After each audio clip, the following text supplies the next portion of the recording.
kita ini semua kesini, ya kan? Kita pengen mengajak Gus Samsudin untuk memberikan klarifikasi pertama ya ke masyarakat Indonesia. Yang intinya bahwa saya tahu lah Gus Samsudin sebenarnya udah jenuh dengan keadaan kayak gini, apalagi sekarang melebar nih kemana-mana. Jadi menurut asumsi saya pribadi, kalau Gus Samsudin nggak memberikan klarifikasi, justru nama Gus Samsudin ini malah nanti terkait terus, seakan-akan dengan orang-orang yang baru muncul ini semuanya itu seakan-akan semuanya terkoneksi sama Gus Samsudin.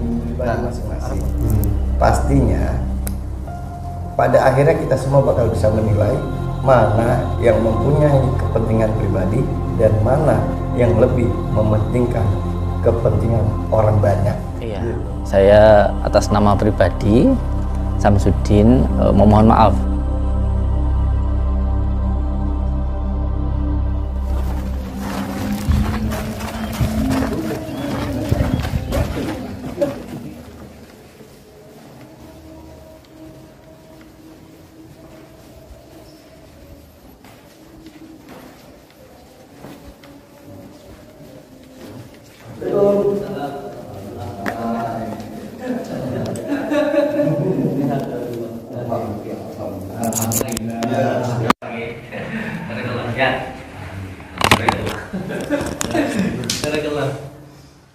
Kita ini semua kesini, ya kan? Kita pengen mengajak Gus Samsudin untuk memberikan klarifikasi pertama ya ke masyarakat Indonesia. Yang intinya bahwa saya tahu lah Gus Samsudin sebenarnya udah jenuh dengan keadaan kayak gini, apalagi sekarang melebar nih kemana-mana. Jadi menurut asumsi saya pribadi, kalau Gus Samsudin nggak memberikan klarifikasi, justru nama Gus Samsudin ini malah nanti terkait terus, seakan-akan dengan orang-orang yang baru muncul ini semuanya itu seakan-akan semuanya terkoneksi sama Gus Samsudin.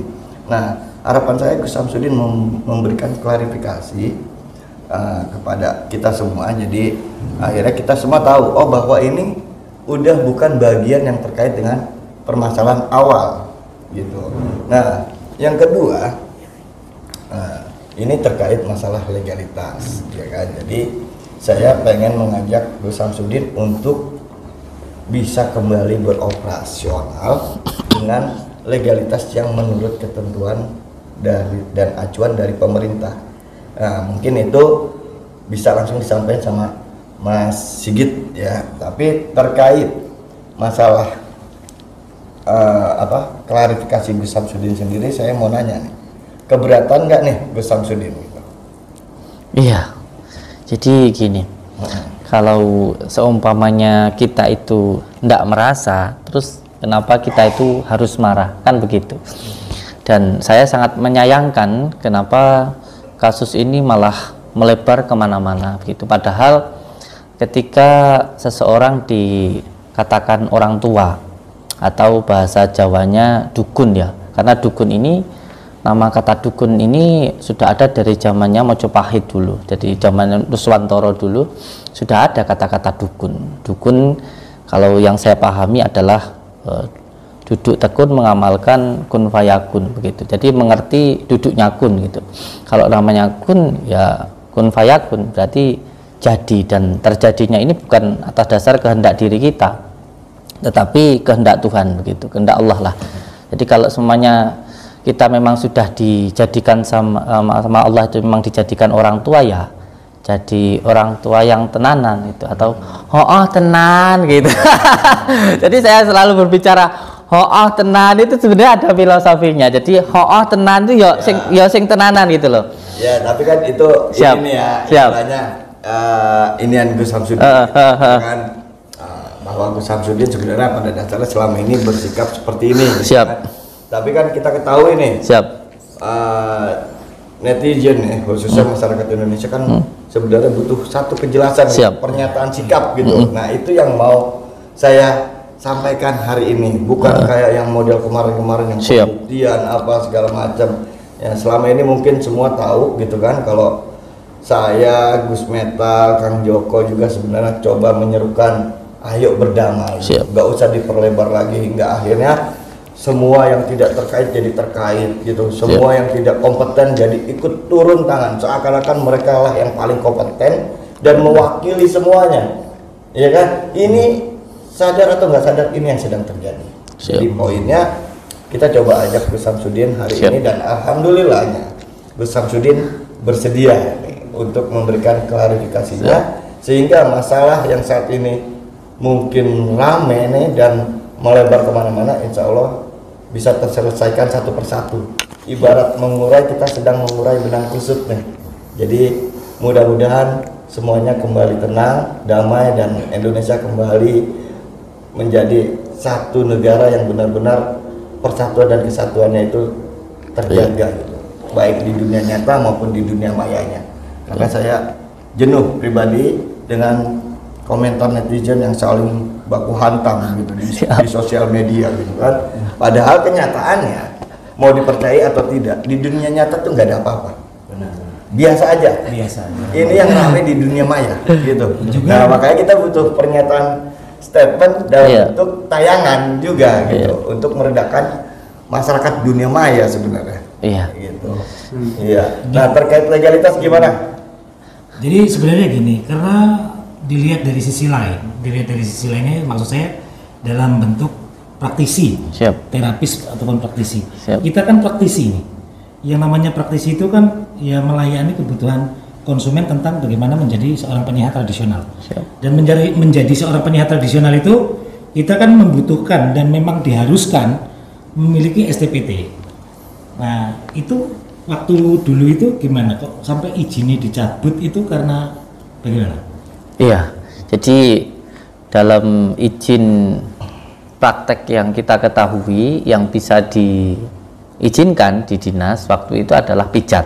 Nah, inilah kekurangtahuan kita di dalam sebuah lingkup masyarakat bahwa ada izin-izin yang perlu untuk dilakukan. Nah, dari kejadian ini juga ada hikmahnya sebenarnya.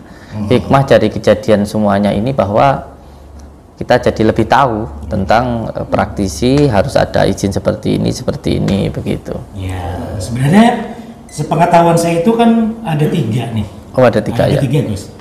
STPT itu ada 3 modalitasnya. Yang pertama itu ramuan, yang kedua keterampilan termasuk pijat, yang ketiga olah pikir. Nah, jadi kalau saya melihat dan meneliti gitu kan, ini kalau pijat memang keluar jalur sih kan gitu. Jadi sekarang Gus Samsudin sendiri kan merasa kayak ditarik gitu kan, memang nggak bisa praktek karena tanpa izin, karena izin itu memang harus ada. Nah, satu-satunya lembaga ataupun asosiasi yang bisa menyediakan itu dari Perkumpulan Komunitas Hipnotis Indonesia. Isinya itu di dalamnya tentang bagaimana modalitasnya itu menggunakan modalitas olah pikir. Nah, olah pikir mungkin Gus menggunakan Reiki, terus hipnotis, menggunakan lain-lain yang energi yang berkaitan dengan olah pikir. Nah, jadi maksud saya kedatangan saya ke sini mungkin diajak sama Bang Setiawan atau Bang Awe ini untuk bisa membantu dalam istilahnya kelancaran Gus Samsudin ke depannya. Jadi saya mohon nanti untuk Gus Samsudin juga bisa bekerja sama. Kita juga, saya juga nggak bekerja sendiri karena saya itu kan ada ketua, ada sekretaris, ada ketua kode etik juga ada, itu semuanya tersusun dan saya akan berkoordinasi dari pusat bagaimana agar bisa Gus Samsudin ini beroperasional lagi, dengan memberikan klarifikasi terlebih dahulu agar kita sudah ada yang gini-gini udah sampun gitu. Jadi gimana kesiapannya Gus Samsudin untuk bisa melakukan menjadi bagian dari terapis yang kompeten, betul-betul kompeten. Jadi memiliki kemampuan, memiliki pengetahuan, memiliki dasar keilmuan yang jelas. Untuk tentang STPT dan kode etik, kita mengikuti Permenkes. Jadi untuk klien itu kan privasi. Privasi. Mungkin kalau kedepannya nanti kita bisa saling sharing. Ada baiknya si klien ini untuk daerah-daerah tertutup atau daerah-daerah rawan kebijaksanaan kita untuk bisa menilai dan menutup dari baik dari wajah atau dari yang lainnya gitu. Iya, Nggak terbuka. Itu masuk jelas. bagian dari kode etik. Kode etik. Gitu. Jadi saat Itu tugas saya sebenarnya di sini gitu. saat mengawasi. melakukan terapi itu salah satunya adalah tidak ada rekaman, karena kita akui nih, kita ini pengobat alternatif. Sementara para dokter aja itu semua pasiennya nggak ada yang direkam. Oh, siap. Benar nggak? Nah, ini bagian dari kode etik. Cuma nanti kalau umpamanya akan muncul konten seakan-akan itu mengobati, itu nanti tinggal Gus Samsudin menerangkan dengan tulisan ini konten, gitu. Ini atau testimoni atau Disclaimer, apa? Disclaimer. Disclaimernya tentang Jadi bagaimana. bukan menyatakan itu adalah pasien atau klien. Nah, itu bagian dari kode etik juga gitu. Karena mau diakui atau tidak, nggak ada tuh dokter di Indonesia tuh yang pas dia melakukan terapi itu direkam terus diupload, itu nggak ada. Apalagi kita sebagai pengobat alternatif gitu. Kita juga para praktisi merasa tercambuk juga. Ya, tercambuk dengan adanya konten-konten yang dulu, maaf nih Gus ya, itu yang dulu itu seperti itu, mungkin kedepannya bisa lebih baik lagi dan memberikan pelayanan yang maksimal. Kita memberikan kata orang kan, kalau orang yang lebih baik itu yang bermanfaat. Jadi kita melakukan yang bermanfaat untuk orang lain. Alhamdulillah, insya Allah Gus Samsudin sudah bisa mengetahui itu. Ya, pokoknya intinya di balik setiap peristiwa pasti ada hikmah. Ada hikmah. Nah, itulah aliran al-hikmah yang sesungguhnya, di mana kita bisa mampu mengambil hikmah dari setiap peristiwa. Ya, alhamdulillah tadi kita udah sempat ngobrol dan diskusi sama Gus Samsudin, ya kan. Seperti yang kita harapkan, alhamdulillah terjadi, dan insya Allah Gus Samsudin akan segera memberikan klarifikasinya terkait permasalahan yang muncul selama ini dan juga menyatakan sikapnya atas permasalahan yang semakin melebar selama ini. Iya, saya atas nama pribadi Samsudin memohon maaf untuk semua masyarakat Indonesia atas kegaduhan yang terjadi karena permasalahan ini. Sudahlah, ada banyak masalah yang harus kita selesaikan di negara ini, bukan hanya masalah yang seperti ini, dan semoga saja kegaduhan ini bisa berhenti sampai saat ini dan tidak berlanjut lagi. Karena menurut saya, ketika kita sudah dianggap sebagai orang tua atau mengerti tentang duduknya gun, dijadikan orang tua oleh Allah, maka ya harus menjadi orang tua yang benar-benar orang tua. Yang sering saya katakan, oh tenanan itu. Jadi orang tua ya orang tua sing tenanan, oh tenan, kayak gitu. Jadi nggak usah lah menanggapi masalah-masalah yang seperti ini lagi, apalagi sampai terjadi keributan-keributan lagi. Saya berharap masalahnya bisa selesai sampai di sini dan semuanya bisa damai, insya Allah. Gus, cuman sebenarnya Gus sendiri kepikiran gak sih masalahnya akan berlarut-larut dan berkepanjangan seperti ini? Iya, saya juga sangat kaget, heran ya, masalahnya bisa sampai berkembang ke mana-mana gitu. Makanya kemarin saya mendapatkan teguran dari kiai saya untuk sudah diam, tidak usah menjelaskan apapun, karena ketika kita menjelaskan siapa kita, yang suka kepada kita pun juga tidak membutuhkan itu, dan yang membenci kita pun juga tidak membutuhkan itu gitu. Jadi ya sudahlah, diam saja, sudah tidak usah diperpanjang, dan intinya sudah damai-damai sajalah begitu, insyaallah. Dan memang izin yang saya pegang saat ini memang izinnya itu adalah pijat begitu. Karena setahu saya sebelum ada beliau, bahwa yang bisa diizinkan di Kemenes itu adalah pijat gitu. Dan pijat sendiri memang sebenarnya ada di dalam pelajaran ruqyah, yaitu memijat atau menekan di bagian titik kahilnya. Tetapi ternyata di dalam prakteknya izinnya itu tidak sama begitu. Jadi bukan karena suatu kesalahan, tapi tempatnya yang kurang pas di situ gitu. Jadi intinya izinnya ya sesuai dengan apa yang diarahkan oleh pengawai gitu. Iya, banyak sekali sebenarnya yang masih ingin klarifikasi tentang masalah ini. Cuman kembali saya katakan bahwa ya saya seperti apa yang disampaikan oleh kiai saya, oleh beliau, yang saya anggap sebagai guru saya, bahwa masalah ini sudah tidak perlu untuk diperpanjang, tidak perlu juga untuk dijelaskan, karena itu nanti malah tambah menjadi masalah baru lagi begitu. Intinya ya sekarang kita ambil hikmahnya sajalah, kita lakukan yang terbaik yang bisa kita lakukan sebagai pengobat alternatif, ya izinnya diurus izin sebagai pengobat alternatif sesuai dengan prakteknya, itu aja. Makanya beliau datang ke sini ini adalah suatu kebahagiaan karena bisa melihat secara langsung untuk pengobatan yang kita lakukan itu ya sekarang ini ketika mereka datang lalu kita sampaikan, nanti kita berdoa bersama-sama. Saya ini bukan orang yang sakti loh, saya itu nggak bisa apa-apa gitu loh, kita itu hanya berdoa. Terus nanti setelah berdoa bersama-sama, tentunya doanya kita ambilkan dari Al-Quran dan sholawat, kita ambilkan dari kitab Al-Azkar An-Nawawiyah untuk mendoakan. Setelah nanti didoakan, ada herbalnya seperti madu dan kunir ini, itu untuk herbalnya gitu. Setelah itu ya sudah gitu loh. Nah, dimasalahkan itu kan video-video yang lama begitu. Nah, masalahnya beliau tidak melihat langsung, nggak masuk ke dalam kan begitu. Tapi ya udahlah, tidak apa-apa, itu sudah masalah yang kemarin. Sebelumnya saya jelaskan dulu untuk siapapun begitu yang menganggap itu adalah sebuah hiburan atau sebuah entertain, nggak apa-apa, silahkan kan begitu. Saya juga sudah menyampaikan ke Mas Joko Arek untuk ketika itu saya sudah teleponan bertiga gitu, saya katakan ya sudah, kalau sampean menganggap itu hiburan ya sampean anggap itu hiburan, sampean anggap itu settingan ya sampean anggap itu settingan. Kalau sekarang pengen lebih jelasnya, ayo kita ketemuan begitu waktu itu. Tapi ketika itu beliaunya tidak mau kan begitu masalahnya. Saya sudah berusaha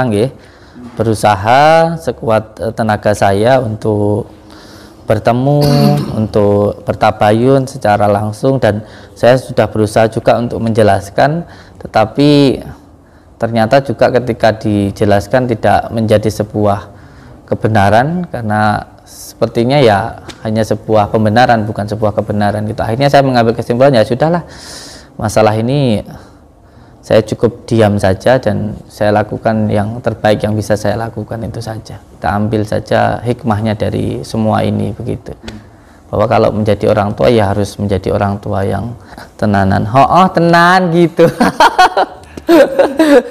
Saya sebagai manusia biasa tentu tidak luput dari salah dan dosa begitu. Jadi saya juga tidak mau masalah ini terus berkembang kemana-mana begitu. Apalagi kemarin saya lihat ada salah satu anak kiai saya yang Masya Allah sampai turun gunung, itu menurut saya sangat-sangat tidak perlulah begitu. Apalagi menanggapi masalah yang seperti ini, karena dijelaskan seperti apapun hal semacam ini juga tidak akan jelas begitu, karena ya namanya juga ilmu gaib kan begitu. Jadi lebih baiknya ya kita yang dianggap sebagai orang tua ini ya benar-benar jadi orang tua yang nggak gampang marah gitu, nggak gampang nesuan gitu.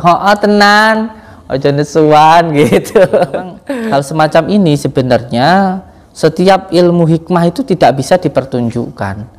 Setiap sesuatu hal yang siri itu hanya bisanya dirasakan, tidak bisa untuk ditunjukkan. Kalau ditunjukkan, jadinya ya pasti adalah sebuah perdebatan begitu. Dan saya juga sudah paham sekali dengan hal ini, dan saya sudah mengatakan bahwa kalau hal seperti ini dimunculkan pasti nanti dikatakan sebuah penipuan dan sebuah kebohongan. Dan kamu harus siap dikatakan hal semacam itu, nggak boleh marah begitu. Jadi intinya ya saya berharap semuanya bisa damai, bisa semuanya bisa guyup rukun gitu, tidak usah diperpanjang lagi. Dan saya pun juga insya Allah akan diam dan tidak akan menjelaskan masalah-masalah yang seperti ini lagi. Oke. Nah, kalau misalkan untuk gue sendiri ya kan kayak mungkin kayak ini caranya gini udah dibongkar nih ya kan, dan gue sendiri kayak berani mempraktekkan sama diri sendiri.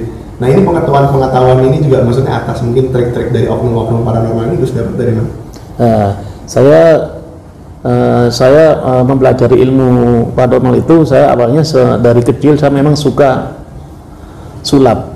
Suka sulap, kayak suka yang hal kayak goib-goib itu gitu. Artinya sampai saya tuh beli alat sulap mulai dari kecil. Saya SD saya beli bahkan sekarang ada Lazada itu.